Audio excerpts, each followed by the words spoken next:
Big boss season 8లోకి Navratri టైంలో కావ్య హౌస్‌లోకి entry ఇవ్వబోతుంది అంటూ పూర్తి సమాచారం అయితే వచ్చింది.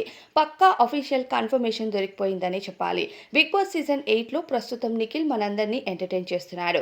కానీ హౌస్‌లో వచ్చిన బాధంతా ఏంటంటే పృథ్వీ, నిఖిల్ అలానే సోనియా గ్రూప్ గేమ్ ఆడుతున్నారని హౌస్‌లో ఉన్న వాళ్ళకి బయట చూసే జనాలకి అనిపిస్తుంది. నిఖిల్‌కి మంచి ఫ్యాన్ బేస్ ఉంది కాబట్టి నిఖిల్‌ని అడ్డు పెట్టుకొని ముందుకు వెళ్ళాలనేది వాళ్ళ ప్లాన్.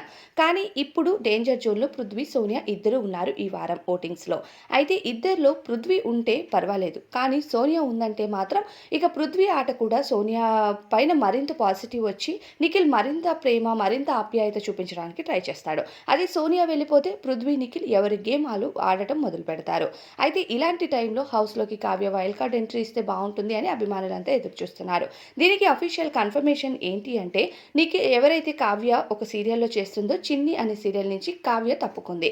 సో, కావ్య తప్పుకుంది బిగ్ బాస్ కోసమే అంటూ సమాచారం. అయితే హౌస్‌లోకి వస్తే సోనియా తాట తీస్తుందనే చెప్పాలి కావ్య.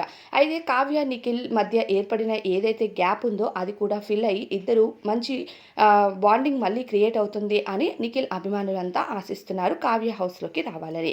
కావ్య హౌస్‌లోకి వస్తుందా లేదా అనే డౌట్ చాలా మందిలో ఉండేది. కానీ ఆ డౌట్‌కి ఇప్పుడు పక్కా క్లారిఫికేషన్ వచ్చిందని చెప్పాలి. కావ్య హౌస్‌లోకి ఎంట్రీ ఇచ్చేయబోతుంది. అయితే నవరాత్రి టైంలో కావ్య హౌస్‌లోకి రాబోతుందంట. ఇప్పటికే ఆమె చేసే సీరియల్ నుండి కూడా తప్పుకుంది కాబట్టి అది బిగ్ బాస్ కోసమని అందరికీ క్లారిటీ వచ్చేసింది. కావ్య హౌస్‌లోకి వస్తే రచ్చ రంబోలా ఉంటుంది. ఇక బిగ్ బాస్ టీఆర్పీ పెంచడం కోసం కంటెస్టెంట్స్ అందరినీ పక్కాగా తీసుకొస్తున్నాడు. ఎక్స్ కంటెస్టెంట్స్ అలానే కొత్త కంటెస్టెంట్స్‌తో హౌస్ రచ్చ రంబోలా అవుతుంది. ఇక పాత కంటెస్టెంట్స్, కొత్త కంటెస్టెంట్స్ వీళ్ళందరితో ఎలా ఉంటుందో తెలీదు కానీ కావ్య, నిఖిల్‌తో మాత్రం సూపర్‌గా ఉంటుందని చెప్పాలి. మరి కావ్య కోసం ఎదురు చూస్తున్న వారికి ఇది గుడ్ న్యూసే కదా! ఏమంటారో కామెంట్స్‌లో చెప్పండి.